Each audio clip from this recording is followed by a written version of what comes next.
Assalamualaikum warahmatullahi wabarakatuh. Auzubillahi minasyaitonirrajim. Bismillahirrahmanirrahim. Yaqulu ya laitani qadamtu li hayati. Dia berkata, alangkah baiknya sekiranya dahulu aku mengerjakan kebajikan untuk hidupku ini. Penyesalan yang diikuti dengan kata-kata, aduh coba dulu gue banyak sebenarnya gue bisa ya, duit gue banyak, gue pintar, gue cerdas, gue punya skill, kenapa gue lakuin buat ngebobol bank, kenapa gue lakuin buat nipu orang ya. Penyesalan tiada akhir. Padahal dia melakukannya itu tuh kayak baru kemarin tuh. Di jahanam aja udah di depan, saking. Karena sekali lagi ruh yang paling kecil seperjuta dari virus corona itu, yang tidak pernah dengki, yang tidak pernah berkata bohong, yang tidak pernah dusta, itu yang kasihan ruhnya itu tuh. Mau tidak mau harus disucikan. Masuk dulu ke dalam lubang neraka yang dalam dunia kuantum ini 1 hari 1000 tahun ya. Coba bayangkan saja lah, saking seremnya ini. Makanya Al-Quran itu kabar gembira sekaligus peringatan yang paling nyata. Sekali lagi ciri khas Al-Quran yaitu lapisan 7 langit ke atas plus 7 lapisan ke bawah. Bagi mereka yang tidak berbuat zalim ya, mungkin karena kurang beruntung, makanya kan pahala yang terburuk. Wahai orang-orang yang beruntung, Allah sering berkata. Ketika Allah mengatakan wahai orang-orang yang beruntung, artinya kan ada orang yang tidak beruntung, orang yang melalaikan kebaikan. Buang sampah, puntung rokok aja lah minimal tuh. Gak perlu, kalian pribadi juga sering tuh, saking asiknya lempar aja kemana. Terus yang nyapuin tukang sampah yang gajinya cuma 1 juta sebulan, mau gak mau kita ngerjain dia, kasihan banget.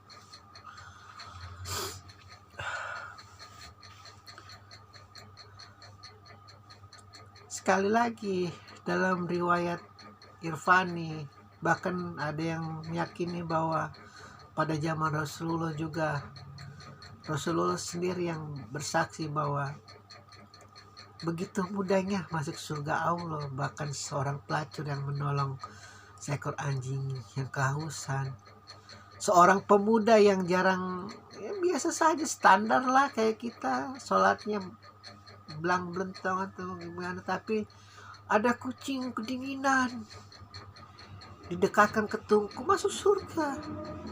Ada seorang perampok yang habis ngerampok ke gunung, terus ada gelandangan yang mau nggak punya apa-apa, udah semacam jadi Robin Hood tuh, perampok dikasih makan, masuk surga juga tuh.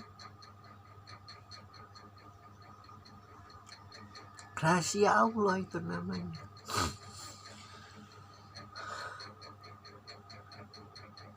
Sebanyak pintu surga, sebenarnya pintu jahanam yang paling nyata ya syiriknya itulah. Karena satu-satunya umat muslim, umatnya Muhammad yang masuk neraka jahanam ya karena syirik, bukan karena jalim, bukan apa-apa, bukan. Orang jalim ada tempatnya sendiri, tapi kalau udah jalim, syirik, korupsi, tukang ngebunuh, tukang nyantet, udah itu makanannya Jabaniyah udah. Makanya ketika hujah, aku melakukan ini demi rakyatku, seolah-olah kayak orang bener aja. Aku melakukan ini demi kelompokku, demi partaiku. Nanti ketua partainya itu kelompoknya tai kucing. Padahal udah saya bilang tuh Allah, jangan itu. Harus ada etika, jalim jangan pada angkat tangan. Nggak perlu jauh-jauh. Kita ngomongin neraka, masih lama itulah istilah kasarnya. Di depan aja kita nih ya. Kita kalau udah posisi kejepit ini, jangankan nyamuk, setan aja nggak mau nemenin. Apalagi nanti di neraka. Hujah-hujah kita karena demi ketua partai saya lakukan ini, ya Allah, demi sekjen partai saya lakukan ini. Nonsen. Subuhmu mana, asarmu mana, maghribmu mana, isamu mana. Bullshit. Nggak ada.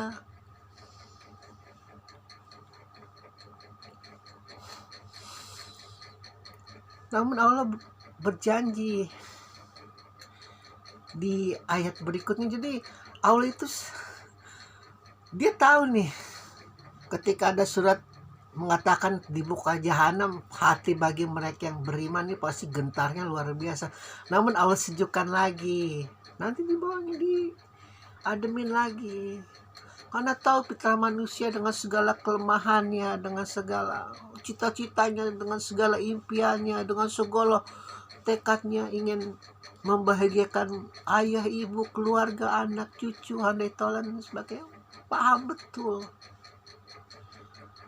Namun neraka punya kode etik, surga punya kode etik, para malaikat juga punya kode etik.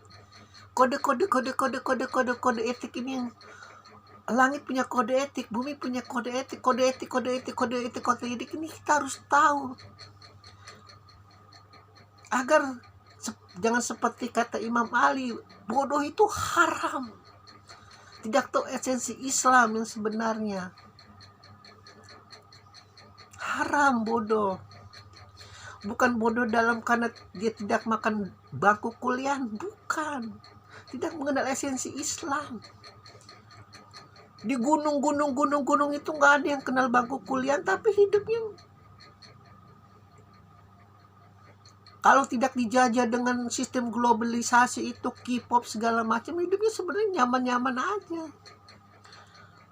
Tiap hari baca Al-Quran, kedengkiannya nggak ada. Memang sudah zaman globalisasi, mau bagaimana lagi.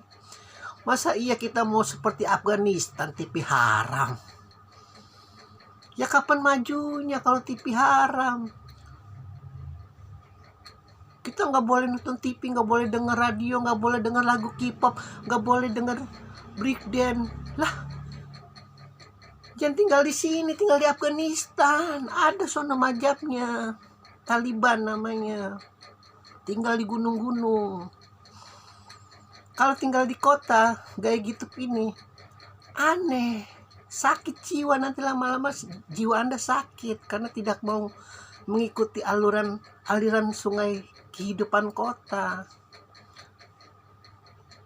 Anda enak sudah tua, tinggal tunggu mati. Yang kasihan anak-anak kalian tuh, mau gak mau didogma oleh otak-otak kalian tuh. Kasihan nanti hidupnya tidak bisa bersosialisasi, tidak bisa bermasyarakat. Taliban aja sekarang udah, Taliban juga udah mainan politik kan, kadang disusupi Syiah, kadang disusupi Sunni, kadang disusupi Amerika. Entahlah mau apa ini, memang Islam mau dibawa lari kemana, emang itu Timur Tengah nggak beres-beres. Jadi begitu, ketika Allah sudah melihat jahanam tuh ya, aduh,